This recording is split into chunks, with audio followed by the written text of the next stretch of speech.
Hi, I'm Debbie, and I'm here at the Museum of London.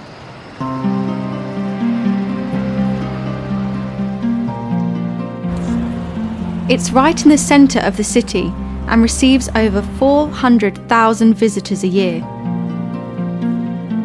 The museum tells a story of London through the ages. I've come to see an exhibition about life in 1914.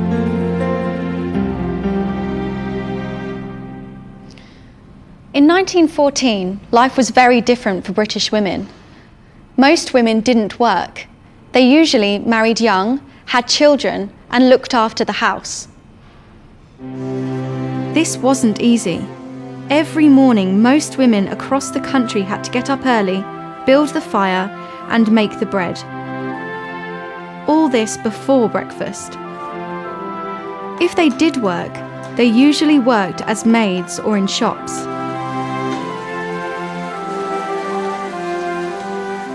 Girls could go to school, but many left early and very few went to university.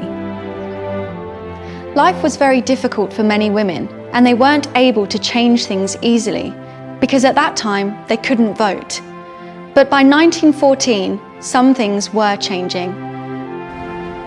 Emmeline Pankhurst is one of history's most famous political activists.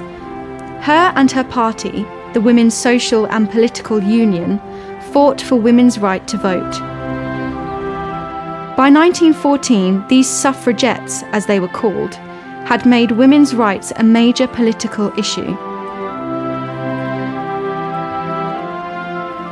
But for many women, things hadn't changed.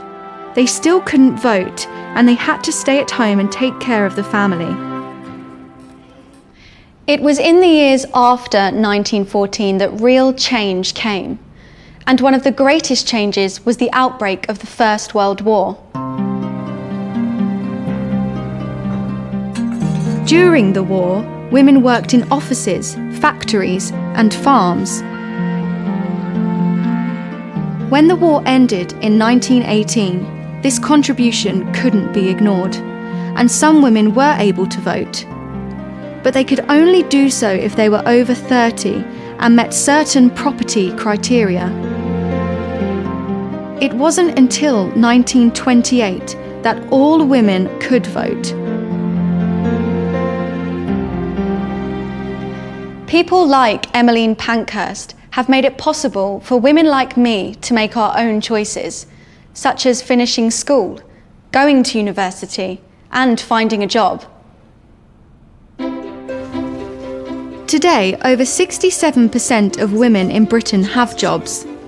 There are still fewer women than men in the British workplace, and fewer still in Parliament or on executive boards.